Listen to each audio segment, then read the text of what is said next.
समुद्र हमेशा से इंसान के लिए रहस्य रहा है, लेकिन इतिहास में कुछ घटनाएं ऐसी हुई हैं जिन्होंने इस रहस्य को डर में बदल दिया। और उन्हीं में से एक है समुद्र के बीच मिला खाली जहाज की सच्ची कहानी।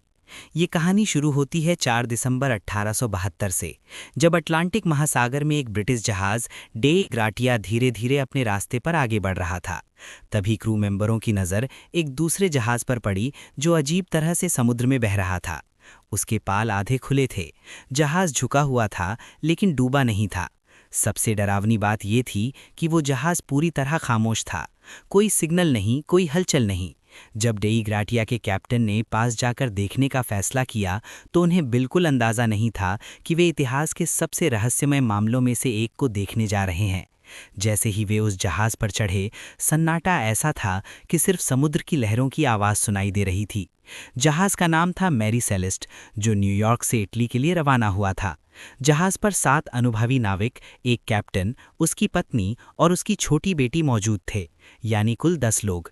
लेकिन जहाज पर एक भी इंसान नहीं था, न कोई लाश, न खून के निशान, न संघर्ष के सबूत। ऐसा लग रहा था जैसे सभी लोग अचानक हवा में गायब हो गए हों।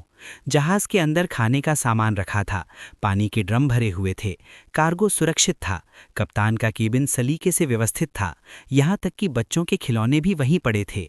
लेकिन लाइफ बोट गायब थी। जहाज की लॉगबुक में आखिरी एंट्री 25 नवंबर 1872 की थी, यानी जहाज मिलने से करीब 10 दिन पहले। लेकिन उन 10 दिनों में आखिर क्या हुआ, ये आज तक कोई नहीं जान पाया। जांच शुरू हुई और तरह तरह की थ्योरी सामने आई। कुछ लोगों ने कहा कि जहाज पर समुद्री डाकुओं ने हमला किया होगा, लेकिन अगर ऐसा होता तो कार्गो और कीमती सामान गायब होता, जो नहीं हुआ। कुछ ने कहा कि जहाज पर विद्रोह हुआ होगा, लेकिन इतने अनुभवी नाविक बिना किसी निशान के विद्रोह नहीं करते। फिर एक थ्योरी आई कि जहाज पर शराब के ड्रम से गैस निकली होगी, जिससे धमाके का डर पैदा हुआ होगा। इसी डर में सभी लोग लाइफ बोट लेकर समुद्र में उतर गए होंगे। लेकिन सवाल ये है कि अगर सिर्फ डर था तो वे जहाज से इतनी दूर क्यों चले गए और फिर कभी वापस क्यों नहीं आए।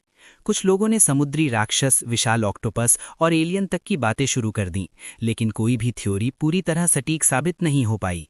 सबसे डरावनी बात यह थी कि मौसम उस समय बिल्कुल शांत था, कोई तूफान नहीं, कोई खतरा नहीं। फिर भी पूरे का पूरा परिवार और क्रू अचानक गायब हो गया। कोर्ट में केस चला।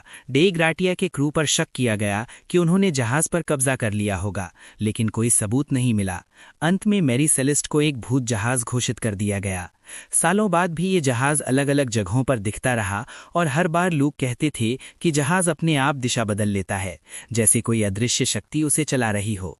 इस घटना ने समुद्री यात्राओं की दुनिया को हिला दिया और आज भी जब कोई सुनसान जहाज समुद्र में दिखता है तो सबसे पहले मैरी सेलेस्ट का नाम लिया जाता है, क्योंकि ये कहानी हमें याद दिलाती है कि इंसान चाहे जितना भी विज्ञान और तकनीक में आगे बढ़ जाए, समुद्र आज भी अपने रहस्य खुद के पास रखता है।